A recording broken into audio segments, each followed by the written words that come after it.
nous sommes évidemment particulièrement honorés de pouvoir vous réunir afin d'accueillir dans notre belle maison des engagés, quelqu'un qui est sur le terrain et de longue date, Jean-Luc Cruc.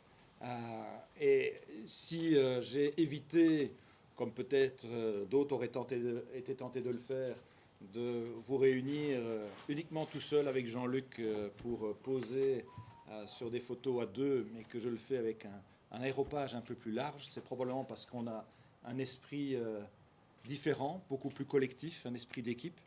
Et donc ça me tenait à cœur de pouvoir accueillir Jean-Luc avec mes deux vice-présidents. Je devrais dire désormais mes deux autres vice-présidents, puisque nous t'accueillons également en te chargeant d'être vice-président des engagés, en ayant un focus plus spécifique sur les thématiques qui te sont chères, que sont les combats pour l'énergie et le climat.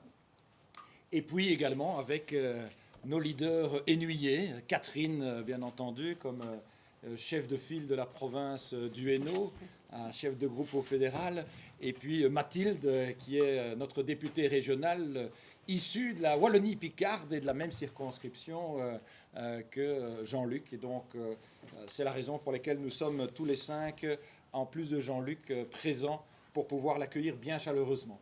Alors, vous aurez remarqué que le communiqué annonçait l'accueil d'une personnalité de renom et d'envergure, et c'est bien le cas.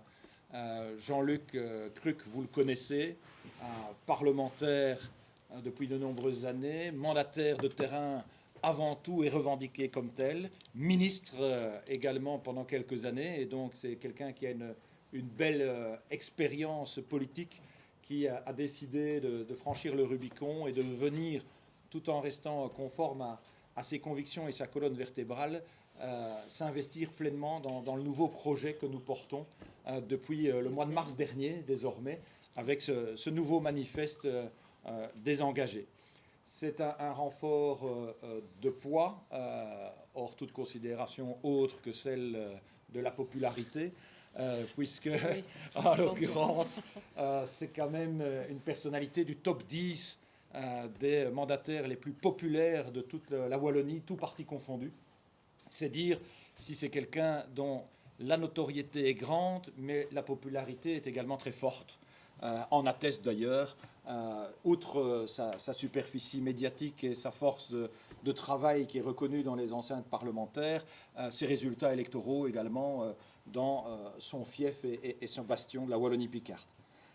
C'est aussi une venue qui apporte du crédit complémentaire à notre vision, à notre projet de société. Vous savez que nous avons rebattu les cartes au terme d'un long processus d'écoute citoyenne avec ce nouveau manifeste. Un manifeste qui ouvre des perspectives sur les grands défis de demain, qui permet aussi de rassembler celles et ceux qui ont des convictions et sensibilités différentes dans le respect de chacune d'entre elles, et plus, comme peut-être l'avait-on pensé par le passé, comme étant un club d'initiés ouvert aux autres. Non, ici, tout le monde, avec sa sensibilité, est traité à part égale, et je crois que c'est quelque chose d'extrêmement important.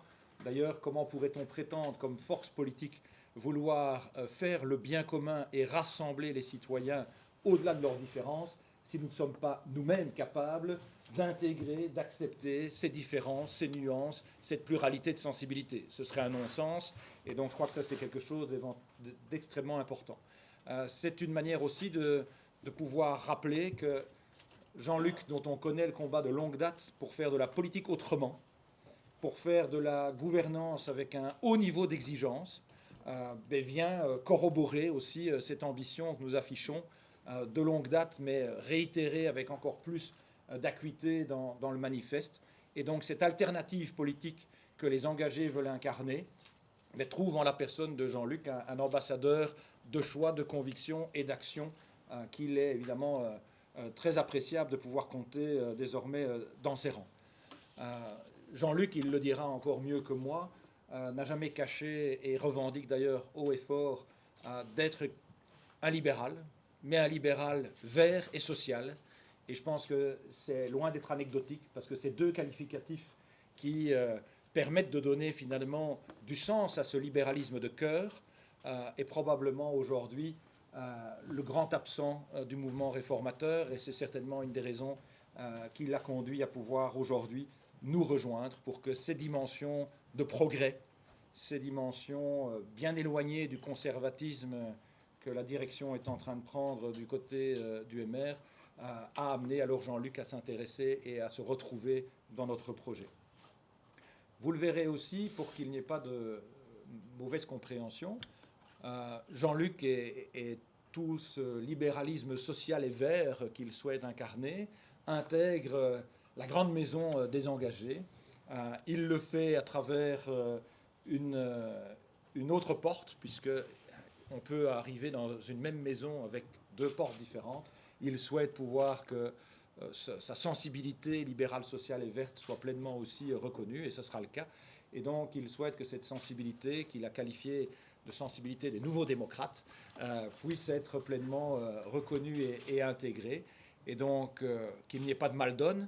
Ce n'est pas un nouveau parti, ce n'est pas une nouvelle structure qui aura une présidence, des membres, que sais-je, différents. C'est la même famille et la même maison des engagés. Simplement, on veut offrir la faculté de reconnaître cette sensibilité, ce droit de tendance pour les amis libéraux, sociaux et à forte sensibilité progressiste et écologique, qui pourront donc rejoindre les engagés, s'ils le souhaitent, préférentiellement par la porte d'entrée des nouveaux démocrates. Je pense que le décor est planté. Vous avez devant vous quelqu'un qui vient en sincérité. Vous connaissez son parcours. Ce n'est pas quelqu'un qui est dans la recherche d'une démarche alimentaire. Je le dis moi-même, c'est encore plus clair. Il avait déjà un large bagage politique. Il avait la faculté, s'il l'avait souhaité, de pouvoir aussi être juge à la Cour constitutionnelle. Il a souhaité, vous le savez, faire l'impasse pour pouvoir rester pleinement avec toute son énergie dans l'action politique, parce que ce qu'il souhaite avant toute chose, c'est conserver de l'impact. Et il a estimé que ce n'était pas ce qu'il était en capacité d'obtenir à la Cour constitutionnelle. Il voulait rester avec cette volonté d'impact. Vous savez très bien que même au sein du MR, il aurait tout à fait vu son parcours et son envergure pu, en 2024, poursuivre une carrière parlementaire sans la moindre difficulté. Donc sa motivation pour nous rejoindre, comme ce fut d'ailleurs le cas de la noble motivation d'Yvan, et je l'en remercie, ce n'est pas une démarche d'opportunité, de calcul, de placement, de négociation de place. Il a, je pense, un bagage qui le place bien loin de toutes ces considérations. C'est vraiment une démarche de sincérité et de conviction. Et je pense qu'il sera plus à même que moi encore de vous l'exprimer et de vous la partager. Et donc, en lui réitérant ma sincère gratitude, parce que au-delà du fait que politiquement on va pouvoir converger ensemble, il le sait, ça fait de longue date que nous avons une belle complicité humaine, et ça aussi, ça compte. Mais donc voilà, maintenant, Jean-Luc, je te laisse le soin de pouvoir toi-même compléter, affiner, partager ce que sont finalement tes sensibilités, tes émotions et tes sentiments. Merci Maxime, merci Président. Je suis heureux que tu termines par ce côté humain, parce que avant toute chose, il y a d'abord eu un rapprochement humain qui ne date pas d'hier. On ne fait pas depuis 35 ans de la politique et ne pas se connaître, ne pas se croiser. Mais il y a eu ces dernières semaines, puisqu'on a énormément échangé ces dernières semaines, et pas que nous, pas que ceux qui sont ici d'ailleurs, il y a eu ce rapprochement humain qui a fait que là où j'étais plus parfois habitué à une forme de violence en termes de relations, j'ai trouvé plutôt ce que j'appellerais de l'empathie et de l'intelligence, et les deux peuvent aller ensemble. Et ce côté-là, il est important. Au-delà des idées, et parfois même des différences, parce que finalement reconnaissons que ce sont nos différences qui font nos forces aujourd'hui, au-delà de ça, il prouve qu'on peut respecter l'autre, même s'il y a, et surtout s'il y a des différences. Et ça, j'ai eu cette chance de le découvrir, parfois dans des soirées très longues. Et je l'ai découvert chez toi, mais je l'ai aussi découvert, ou redécouvert, chez Catherine, je connais depuis longtemps aussi, Mais ce que j'ai eu sur le plan de la santé, voilà, c'est comme ça. On va pas approfondir le sujet. Mais la manière dont toi, tu m'en as parlé, l'accompagnement que tu m'as apporté avec toute l'efficacité de la discrétion, c'est des choses qu'on n'oublie pas dans la vie et qui marquent. Parce que ces gestes-là, je ne les ai pas trouvés ailleurs. Et donc, je voulais, moi, te remercier par rapport à ça. Et puis, Yvan, j'ai eu l'occasion de lire aussi ce travail sur... Et le sujet qui, pour moi, est aujourd'hui primordial, le climat, la lutte contre le réchauffement climatique, c'est une question d'humanité pour moi, que les choses soient claires. Si aujourd'hui on passe à côté de ça, on passe à côté de tout. Et j'ai eu cette chance de pouvoir lire ce que tu as à la fois préparé, de documents qui aboutit toute cette réflexion avec les experts qui t'ont entouré. Et je me suis retrouvé là-dedans. Après avoir lu le rapport que beaucoup de politiques évoquent, mais souvent ne lisent pas, du GIEC, je me suis dit, mais ce que Yvan a amené avec ses experts, je crois que c'est ce qui contient une série de solutions pour l'avenir. Moi, je ne suis pas de ceux qui ont peur de l'avenir, même si parfois on voit bien que ça va être difficile. Mais c'est parce que c'est difficile qu'on doit, nous, comme hommes et comme femmes politiques, apporter les solutions. Et donc, tout ça, ça a fait, j'ai envie de vous dire, naturellement, un cheminement qui aboutissait. Et qui aboutissait à cette rencontre aujourd'hui chez les engagés. Il y a évidemment l'autre terme que tu as évoqué, celui du libéralisme. Un libéralisme social et vert, que je continue à revendiquer, que je suis, mais qui aujourd'hui ne retrouvait plus sa place au sein d'un mouvement qui se droitise. Et quand je dis se droitise, dans une certaine direction, il y a ce que j'ai toujours appelé ces élans trumpiens. Moi, je ne me retrouve pas là-dedans. Je vous avoue que je suis parfois effrayé par cette dualisation de la société, de plus en plus à droite ou de plus en plus à gauche. Voilà, je suis peut-être partie de ceux qui pensent que c'est plus de nuances qu'il faut, et que c'est peut-être cette révolution des nuances qui apporteront moins de division, plus de rassemblement, plus de richesse dans les solutions également. Et donc je crois qu'aujourd'hui, ce libéralisme social, parce que tu as évoqué la porte des nouveaux démocrates, et je fais un clin d'œil à une dame qui m'avait d'ailleurs inspiré, elle se reconnaîtra, qui m'avait inspiré par rapport au nom des nouveaux démocrates, grande dame d'ailleurs, donc toutes les dames. Et cette porte des nouveaux démocrates, je crois qu'elle peut symboliser ce que sont les libéraux sociaux aujourd'hui, les libéraux verts, ceux pour qui la priorité c'est la lutte contre le réchauffement climatique, pour qui le libéralisme est une matière dans laquelle on retrouve cette libre entreprise, cette concurrence nécessaire, mais aussi de la justice, où on doit pouvoir permettre à chacun de bénéficier du produit de son travail, et bien plus qu'il ne l'est aujourd'hui quand il est matraqué par un certain nombre de fiscalités qui sont, reconnaissons-les, totalement injustes, mais aussi dans lequel on reconnaît la lutte contre les fraudes, contre tous ceux qui, par des systèmes, abusent et font en sorte que finalement d'autres, qui eux acceptent les règles, sont ceux qui sont sacrifiés par un système qui devient alors totalement injuste. Et puis, il y a, reconnaissons-le aussi, cet élément social. Moi, j'emploie volontairement ce que j'appelle le terme de dignité sociale. Ça va au-delà de la solidarité sociale. La dignité sociale, on a tous nos origines. Moi, j'en ai caché les miennes, voilà, ils viennent de l'Est. J'ai eu la chance de faire entre la Russie et la Pologne. Donc, mais cette richesse de cette différence, reconnaître l'autre pour ce qu'il est, et ce qu'il est, quel que soit son parcours de vie, ça s'appelle la dignité sociale. Et pour moi, c'est très important. J'avais été, et Mathilde le sait, puisqu'on avait échangé ensemble là-dessus, j'avais été mais vraiment choqué de voir qu'une personne à quelques kilomètres de chez moi, sur le zoning de Tournai, avait terminé sa vie dans un zoning sous un pont où 36 voitures, et je ne les ai pas comptées, étaient passées le matin sans se rendre compte qu'elles pouvaient mourir aussi en voie du Picard, de pauvreté, d'abandon, d'absence de soutien. Je n'ose même pas dire ce que j'avais lu sur certains médias sociaux, comme on dit. J'essaye généralement de ne pas lire trop ça. Ça m'avait choqué. Comment est-ce qu'on peut encore chez nous, au XXIe siècle, faire ça? Et je vais en terminant, parce que c'est une de mes convictions. Quand on parle, et on voit bien qu'on est dans une crise aujourd'hui de l'immigration aussi, reconnaissons-le quand même. Mais quand même, est-ce qu'on ne peut pas, dans un monde où on se dit qu'il y a pénurie d'emploi, est-ce qu'on ne peut pas renverser parfois la priorité? Quand quelqu'un vient chez vous, quand quelqu'un quitte son continent, parce qu'il n'y a plus d'autres moyens de vivre pour certains aujourd'hui, souvent ce sont les plus, je dirais, les plus volontaires qui le font, qui prennent tous les risques de la vie.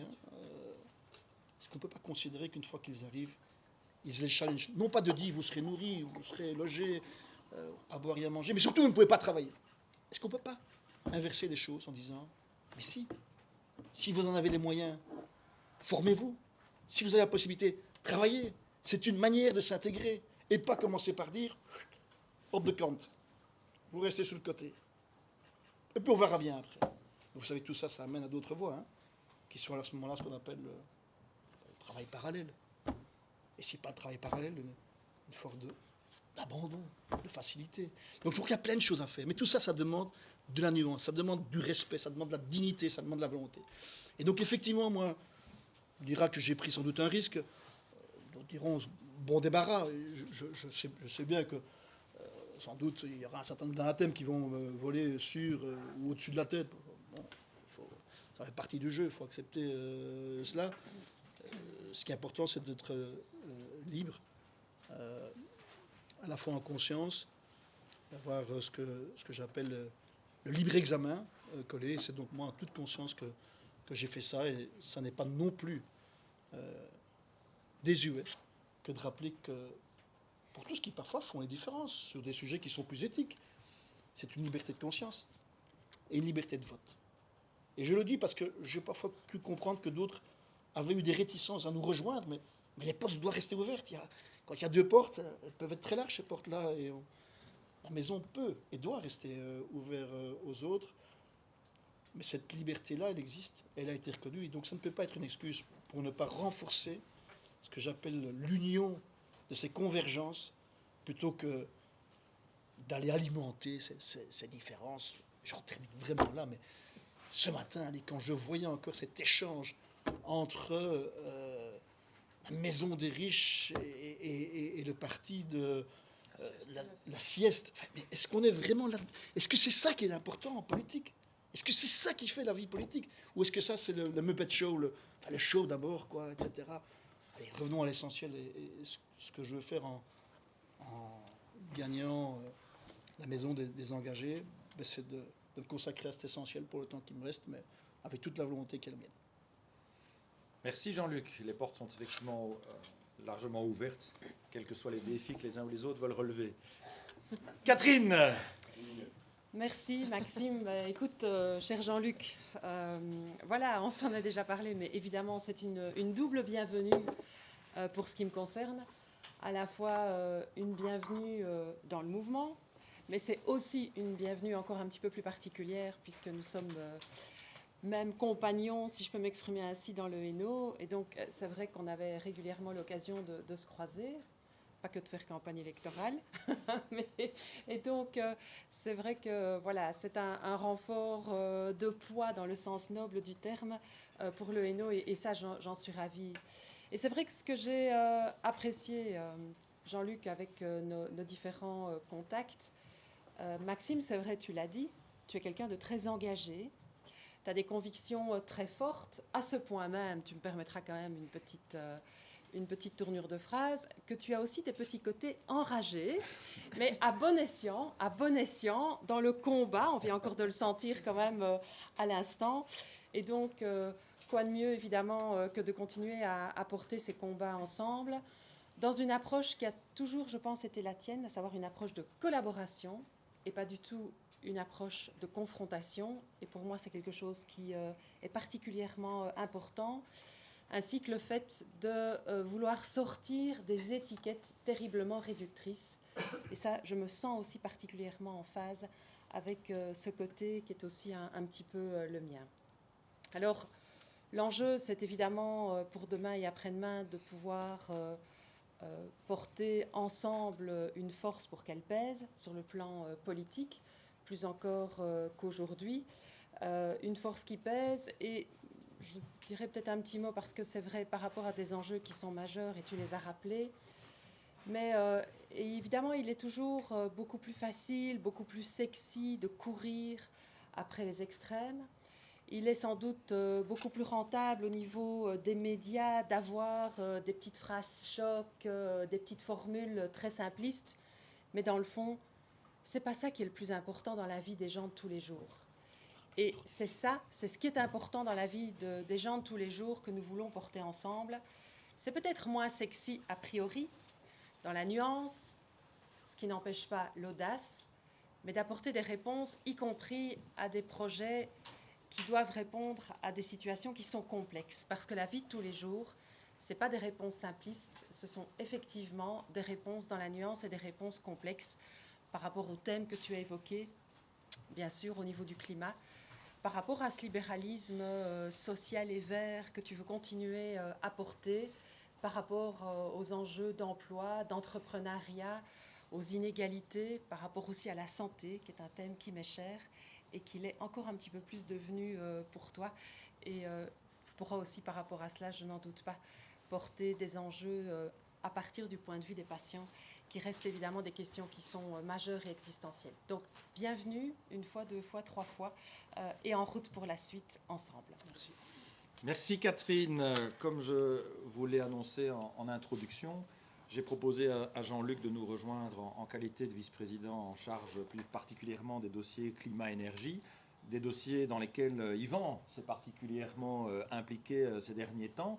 Mais Yvan, qui est vice-président élu à la réflexion politique, a donc un champ d'investigation qui est bien plus large. Il va s'atteler d'ailleurs maintenant à piloter avec toute notre force vive les dossiers relatifs à la future réforme fiscale, à la réforme du travail, et puis il y a d'autres chantiers encore qui viendront. Et donc le pire aurait été de donner le sentiment que parce que le volet énergie-climat avait été traité, on tournait la page, on passait à autre chose, alors que c'est un combat permanent. Et donc Jean-Luc pourra être cet ambassadeur permanent aussi de ce combat climat-énergie. Mais ça me semble important aussi que tu puisses, Yvan, partager quelques mots, puisque je sais que vous avez déjà eu des complicités d'analyse et d'action. Mais ça fait plaisir. Ça fait plaisir d'avoir la reconnaissance. Je pense que Jean-Luc, tout le monde le reconnaît. Te reconnaît pour ta franchise, ta liberté. Si tu es ici aujourd'hui, c'est pas pour chercher un job, c'est pas pour de l'ego, c'est simplement pour avoir de l'impact et essayer de trouver l'endroit où tu peux avoir de l'impact. Et quand quelqu'un comme toi dit qu'on a fait du bon boulot, ben ça fait plaisir à entendre et je serai toujours en tout cas à tes côtés pour continuer à porter ces débats-là, parce qu'on a loin d'avoir fini sur le climat et l'énergie, ça va continuer à nous suivre et je pense que là il y a vraiment un travail de fond à continuer à faire et donc ça fait plaisir à entendre que ce travail est reconnu et que tu viens aussi parce que d'abord pour tes convictions et donc aussi pour se battre pour ça. Et ça c'est fondamental pour moi, c'est vraiment de se dire qu'en politique il y a encore des gens dont l'énergie ne vient pas d'un combat de coq sur un plateau de télé, mais l'énergie vient du fait de se dire est-ce que je peux avoir de l'impact. Et comment est-ce que je peux avoir de l'impact. Et pour avoir de l'impact, je dois être à l'aise avec mes convictions et à l'aise avec qui je suis comme être humain. Et c'est ça qu'on a aussi ressenti dans le mot que tu as dit tout à l'heure et qui pour moi fait qu'on a une vraie résonance entre les engagés. C'est ce qui m'a attiré chez les engagés aussi. C'est de se dire qu'on était là pour porter un projet qui faisait sens, pas pour soi, mais pour le bien commun. Et ça c'est quelque chose que je ressens vraiment chez toi et qui me fait vraiment plaisir. Pour le reste, vraiment du bonheur. Avant d'investir dans une boîte, une start-up, comme je le dis parfois, on regarde deux choses. Si le projet, le business plan est bon et si l'équipe est bonne. Et peut-être même d'abord si l'équipe est bonne. Et vraiment, renforcer l'équipe avec toi aujourd'hui, c'est vraiment un pas vers l'avant. Et plus on aura de gens comme toi qui sont là pour des bonnes raisons, plus on pourra apporter le projet. Donc avoir de la reconnaissance sur le projet et avoir un renfort de l'équipe, ben moi j'investis.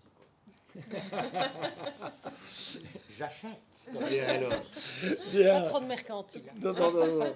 Alors, je profite de l'occasion aussi pour rappeler que la Wallonie-Picarde est quand même aux frontières aussi de la Flandre. Et vous connaissez tous les compétences linguistiques aussi de notre ami Jean-Luc. Et donc, c'est un élément important aussi. Pour moi, il est essentiel qu'il puisse être une courroie de relais, quelqu'un qui va bâtir aussi des ponts avec nos amis du nord du pays. puisque qu'on le veuille ou pas, en 24, il y aura de manière un rendez-vous. Les questions institutionnelles, quelle qu'en soit la forme, seront à nouveau sur la table. Et donc avoir des artisans capables de tisser du lien, plutôt que d'être que dans l'invective ou dans le mauvais humour, je pense que c'est quelque chose d'essentiel et d'important. Et là, ça peut effectivement être une source et une mission complémentaire, et je l'en remercie. Je viens d'évoquer la Wallonie-Picarde, notre députée régionale Mathilde, qui a dû jusqu'il y a peu croiser le fer avec Jean-Luc lors des campagnes électorales, va pouvoir maintenant se réjouir d'un cheminement similaire. Tout à fait. Voilà, donc c'est vrai, bienvenue Jean-Luc. Depuis plus de 15 ans, au niveau de la Wallonie-Picarde, on avait la chance d'avoir 2 députés CDH engagés. Depuis 2019, j'étais malheureusement la seule. Et donc je suis très heureuse maintenant qu'on puisse à nouveau être 2 députés engagés sur le terrain. On a vraiment besoin de voix fortes pour défendre les intérêts de la Wallonie-Picarde. Alors on a déjà des points de convergence sur de nombreux dossiers. D'ailleurs, parfois sur les débats, c'était difficile d'être en contradiction sur certains dossiers. Je pense par exemple à l'immersion, à la pauvreté, comme tu en parlais, à la mobilité en Wallonie-Picarde, qui est un enjeu très très important. Et un dernier dossier chaud, la boucle du Hainaut, où là, clairement, nous sommes sur la même longueur d'onde pour le bien des citoyens. Les décisions qui sont prises aujourd'hui sont, on peut le dire, à côté de la plaque.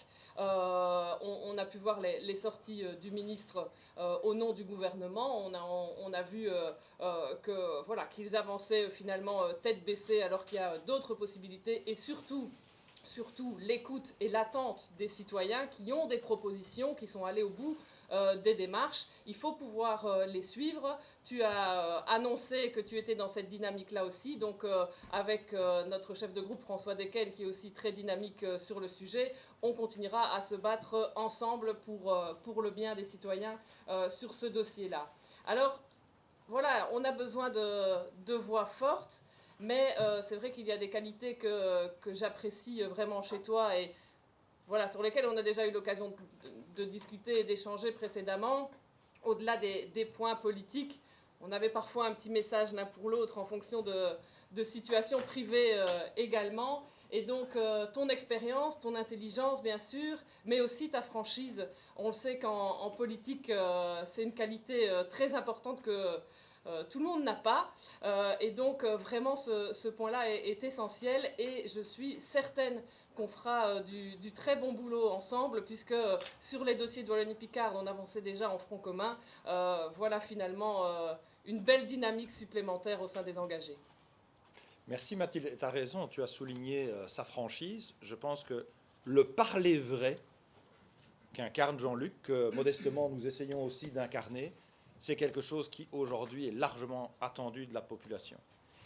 Et donc c'est une des raisons pour laquelle dans les semaines et dans les mois qui viennent, nous allons avec mon équipe présidentielle et dont Jean-Luc évidemment, refaire une tournée de rencontres, de contacts en Wallonie, à Bruxelles, en périphérie, non pas pour aller diffuser la bonne parole, parce que je pense foncièrement que les gens sont gavés d'entendre des hommes et des femmes politiques qui leur disent ce qu'ils doivent faire ou penser, mais pour être en écoute, avec une grande oreille, parce que ce que les gens ont besoin maintenant, c'est de pouvoir parler, partager leur vécu, leur ressenti, et se sentir écoutés et entendus. Et ça, c'est quelque chose que l'on va faire aussi pour expliquer la posture d'écoute qui est la nôtre et voir comment, avec notre projet moderne, on peut tenter d'y répondre, parce que ce que l'on veut, c'est d'être d'abord et avant tout orienté solution.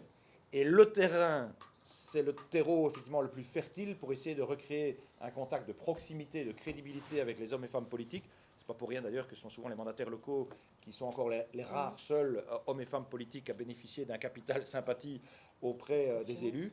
Et cette force du terrain, c'est cette action citoyenne que notre mouvement souhaite aussi incarner. C'est la raison pour laquelle d'ailleurs, plus qu'un parti, il a voulu se muer en mouvement.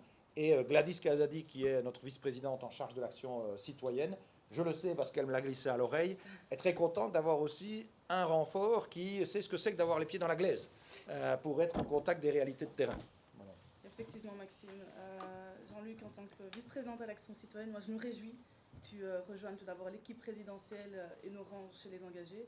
Je sais que tu es un homme de terrain, un homme d'action, avec une bonne expérience en tant que bourgmestre également, ce qui fait que tu as une connaissance de la réalité, du quotidien des gens.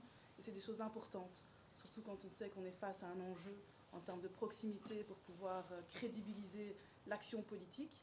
Je te sais également très sensible aux questions environnementales, de santé, de gouvernance, qui sont des enjeux importants pour nous chez les engagés.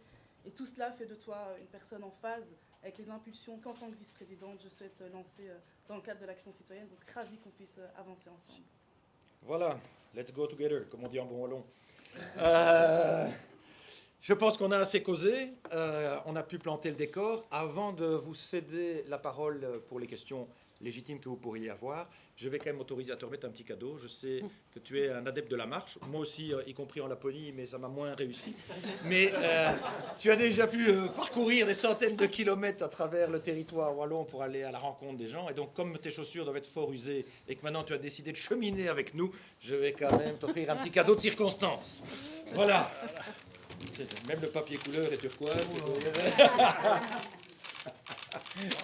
Regardez, C'est du papier recyclé. c'est très bien. J'ai même les lacets. On l'a fait, hein.